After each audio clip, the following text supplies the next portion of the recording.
From Southern California, this is The Circle of Insight, a show about everything in psychology. Hear the latest in news and views on psychology. Our motto is simple: wherever there is psychology involved, we are there. And now, here's your host of The Circle of Insight, Carlos Vasquez. Welcome, everyone, and thank you again for joining us. Today we have a wonderful show. We're with Bob Doherty. Bob Doherty is currently Executive Vice President of Avoidant Global Incorporated, a Los Angeles-based intelligence security and investigation company that provides intelligence-based risk mitigation consulting services, overseas travel, awareness, and urban survival training to the private sector. Also gives me training in trying to say this. Bob has also served for 26 years as an undercover CIA operations officer and has deep on-the-ground knowledge and extensive experience in the Middle East, Europe, South America, and the U.S., working against most major foreign terrorist groups that have threatened the U.S. And today, that's exactly what we're talking about. Today, we were talking about, does ISIL pose a threat to America? Are there any terrorist groups out there that may be posing a threat to America? How safe are we? Thank you very much, Bob, for joining us again. Thank you. Good to be here, Carlos. So how big of a threat is this ISIL to America? Well, currently, right now, I don't think that they're a significant threat to the homeland, to the United States of America. Certainly, as we talked in part one, they're a significant threat overseas. But here's the problem that we face. Actually, it's a multifaceted problem. What we face is Americans, Westerners, you can say Americans, Canadians, Europeans who are born in their countries, have converted to Islam, have gone to fight for ISIS in Syria and Iraq, and are over there right now. What are we talking about in the U.S.? We're talking maybe a couple hundred people. What are we talking about in terms of Europeans? We're maybe talking a couple thousand people, mostly males, although some females have gone as well. We just had the case of these two girls from Colorado who were stopped in Frankfurt, Germany, who were trying to go and join ISIS as well, for whatever reason we don't know. So these people, they go and fight, and they're over there fighting right now. One of a couple things will happen. Either they'll get killed in battle, which has happened to many of these Americans and Europeans, and the story will be over. Or they will fight for a period of time, whether that's 6 months or a year. And then generally what will happen is then they will come back to their home countries. So we will start to see now that this ISIS has been in existence for a couple of years now. We're going to start to see this bleed out, as I call it, this trickle of Americans and other Westerners starting to come back to their home countries after fighting for ISIS. And what are they coming back with? They're coming back with a couple things. One is they've been fully indoctrinated and fueled by this radical form of Islam that, again, is not a true representation of the religion. They have combat experience, okay? They have great combat experience. They also have in their back pocket a phone book or a piece of paper or on their iPhone with the telephone numbers and names of the other brothers, in quotes, that they fought with overseas, who are now back in their home countries. So what they come back with is you come back with a pretty committed Islamic extremist warrior who has connections in his own country with other people he fought with or in neighboring countries, thus establishing his network.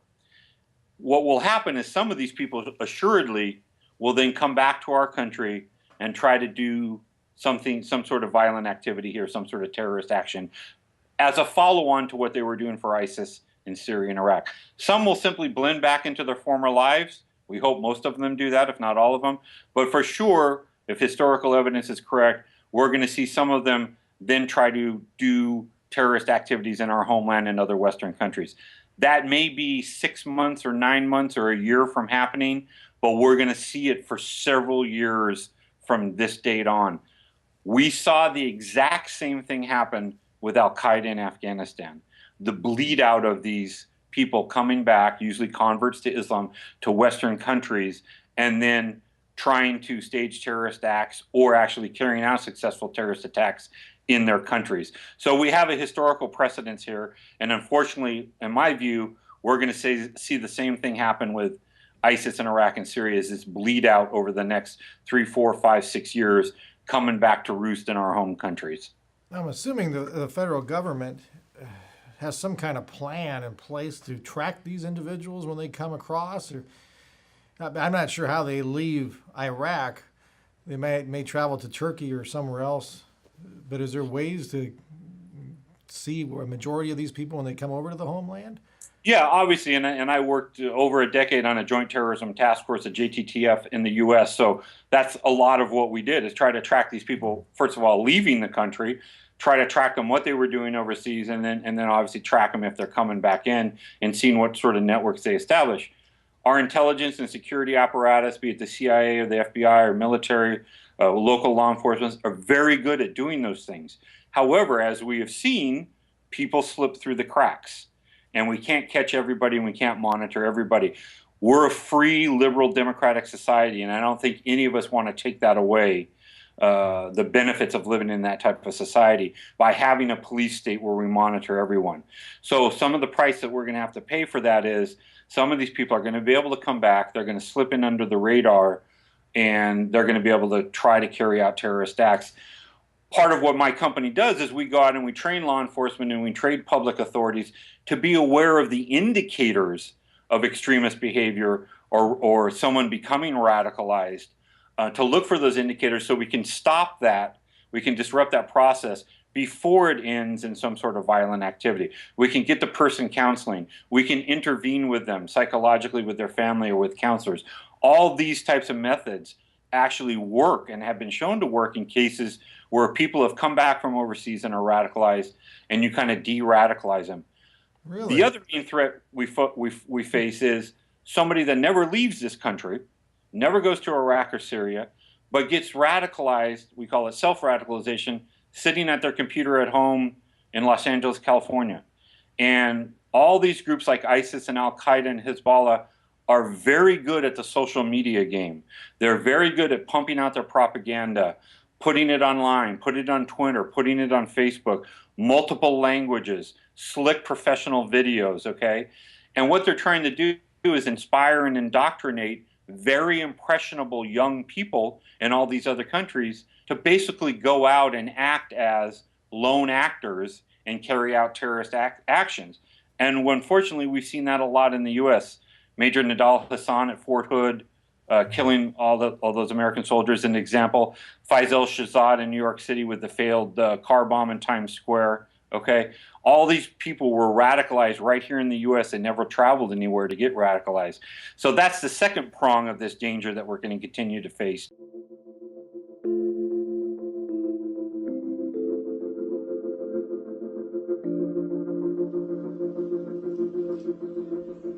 Hi, welcome to Adelante. This is Adelante Recovery, and my name is Yvette Kuglin, and I'm part of the staff. Adelante Recovery Center has helped people in dual diagnosis for 5 years. We accept most PPO insurances and provide luxury accommodations and 24-hour support.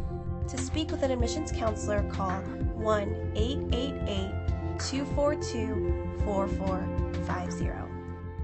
A lot of time we don't even know what's wrong with us, and sometimes we need to get away to figure that out. So if you want to go for a little retreat out in Corona Del Mar, which is a confidential location, we're here to help. So we're only a phone call away. Thank you. You telling me they have their own PR department? They have their own PR department. They have their own media departments, Carlos. They have names for them. As-Sahab is Al-Qaeda's media arm. Al-Qaeda in the Arabian Peninsula has a slick English language news magazine called Inspire. It's as slick as Newsweek or Time magazine. It's in English. They are on Twitter. They absolutely kick our butts. When I say our butts, the U.S. government's butts, in terms of getting their message out there and trying to inspire what some would call leaderless resistance. Wow. We want to inspire you young people, whether you're a Muslim or you convert to Islam, to carry out our agenda without any connection to us other than this internet cable. And therefore, we have these little pinpricks of terrorist activity against our enemies in the U.S. and the West. And if we can inspire 1,000 people to do that, more better for us. So those are the two prongs that we're really facing in terms of dangers in the homeland of these radical foreign terrorist groups. That's frightening. That really is Yeah, frightening. it is. I agree with FBI Director Comey. I hate calling them lone wolves because being a wolf, kind of gives you some sort of mythical, good status. They're lone criminals, is what they are.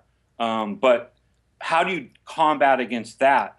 Somebody who never travels to a war zone, never makes contact with a terrorist group, but simply sits and enjoys their First Amendment rights here in this country, radicalizes on their own, comes up with a plan to carry out violent activity, and then goes and tries to carry out that plan. That's very hard to stop that before that happens. But yet again, when we go back and we look at all those cases that have happened in the U.S., there have nothing. One of my favorite sayings is, nothing happens in a vacuum. There's always indicators. And mainly, Carlos, those indicators are behavioral indicators and psychological indicators.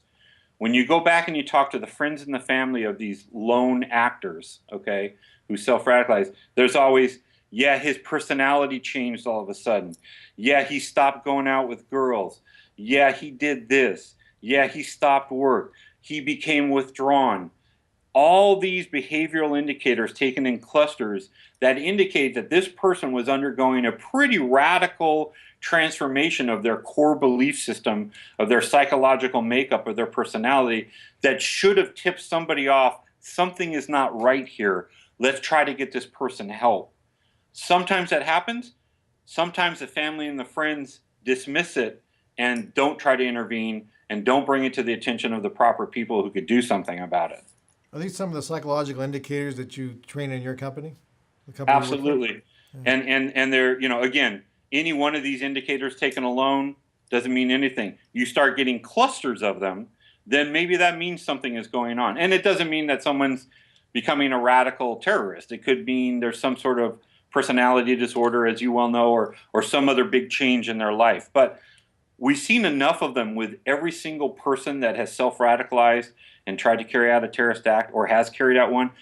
They all have some of these same common behavioral and psychological indicators. Yeah, that's really tough, especially with, like you said, they keep themselves isolated, so there's no way to see them half the time.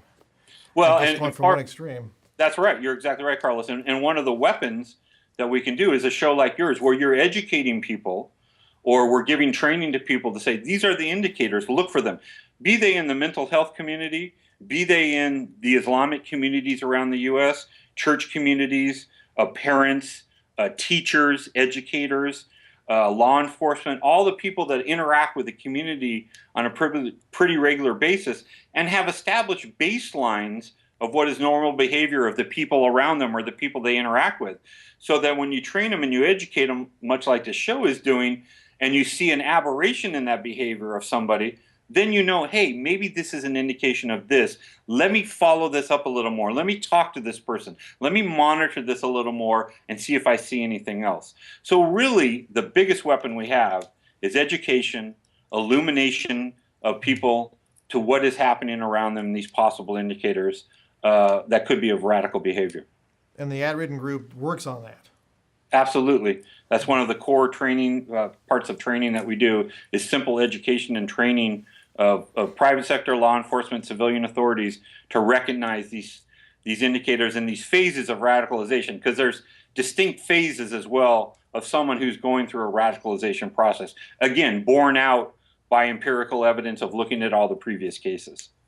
And hopefully we'll be down there at the site to learn more about the ad-ridden group and see what they're up to and how they can help us protect our country. Absolutely. A little further into this subject, what kind of advice can you give the listeners in regards to the media? Well, actually, I'll make it two different aspects of the question. What advice can you give the listeners on how to handle the media in regards to them showing the situations in the Middle East? And the other thing is, what advice could you give the media in representing the situation in the Middle East? I think, look, we know with our media, unfortunately, it's human nature, right? And this goes again to the core subject of psychology. Every single person has a bias, or biases, a set of biases. So our media is no different. They have a set of biases as well.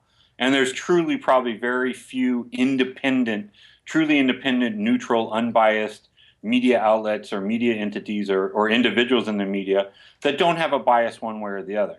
So I always read or listen or watch news with an eye towards who's the person delivering it, who's the entity delivering it, and what might be their bias, their spin on this story. We like at Adridin, we always say we believe in ground truth reality. Ground truth reality is the unvarnished, untarnished version of what is really happening on a given subject or in a given area. Very hard to get that in the world media today. Very few people want to tell you the ground truth reality, again, either because of their biases or because of their personal beliefs, personal belief systems. So I always read as much as I can and listen as much as I can and try to kind of make a mixture of everything that I'm looking at to try to say, okay, this media source says this media source says X, what's the real truth there? Search for it myself. And a lot of that is self-education. The more you are aware of a given issue or a given situation, the better you're going to be able to judge what other people are saying about it, what their biases may be. Even better if you can immerse yourself in that situation by taking classes or going to school or going to a given area or really becoming your own researcher, then you become more of an expert and can detect what is being said, whether it's truthful or there's a bias to us. So I caution people very heavily on reading stuff in the newspaper, hearing stuff on the news, because every media outlet has a certain bias and they're going to show it. I try to look for things that are as neutral as possible, as well researched as possible, and I pay attention to those types of sources. That's great advice. And that makes me kind of wonder, does the media portrayal of the terrorists, are they watching this? Are the terrorists watching the media and how they portray them? Absolutely, and it's one of my biggest, things. If we could ever get the media to stop paying attention to these guys, we would take away a lot of their thunder. Of course, you and I know that that's not going to happen. We're going to continue to talk about it, and it's going to be on the nightly news. Numerous times when we recovered material from terrorist safe houses or from terrorists themselves that we captured or interrogated, there would be handwritten notes on newspaper articles that they had read about their own group. There would be videos. There would be computer entries. Even in bin Laden's safe house in Abbottabad, when the Navy SEALs went in there and killed him, they got a treasure trove of intelligence out of there, many of which were Western English language magazines and books that he himself was reading to see how the West portrayed his group and to find vulnerabilities in the West. U.S. Army manuals, police manuals, Western newspapers, Western magazines. Khalid Sheikh Mohammed, the mastermind of 9/11, before he was captured in 2003, had noticed that there was a large amount of forest fires in the western U.S. A couple years before that had damaged large, chunks of land, had burned down a lot of property, and he had written on the newspaper article, hey, maybe we can duplicate this somehow. So absolutely, these groups not only read our media and listen to it, but they look for information that can be useful to them in planning future terrorist attacks. That's a tough game. It's a tough game. It's a tough game. Because we want to learn about them, but we don't want to give them the attention at the same time. That's right. It's the catch-22, isn't it, Carlos? It really is. We have a couple minutes left, and before we leave ISIL and that gang, we're heading over to Iran. But before we go to Iran, I wanted to see if there's anything that stood out for you over the years studying ISIL or terrorist groups that really stood out, I guess. It really made an impression on you and said, wow, I can't believe I found this. I can't believe we learned this. Anything that you can reveal to us? Yeah, no, I think that mainly is, when I've worked against a variety of terrorist groups, usually when you got to the leadership cadre, they were in it for power, they were in it for money, they were in it, quite frankly, to get women, okay? Very few of them were true believers, as I've talked about before. What makes guys like ISIS and Al-Qaeda and Hezbollah very dangerous is there are true believers in that leadership cadre, guys that don't care about the money or impressing women or necessarily personal power. They care about carrying out their mission as they see dictated to them by their inner core beliefs. And that is a very, very strong motivational factor and psychological factor that can propel these guys to be very ruthless and destructive against us.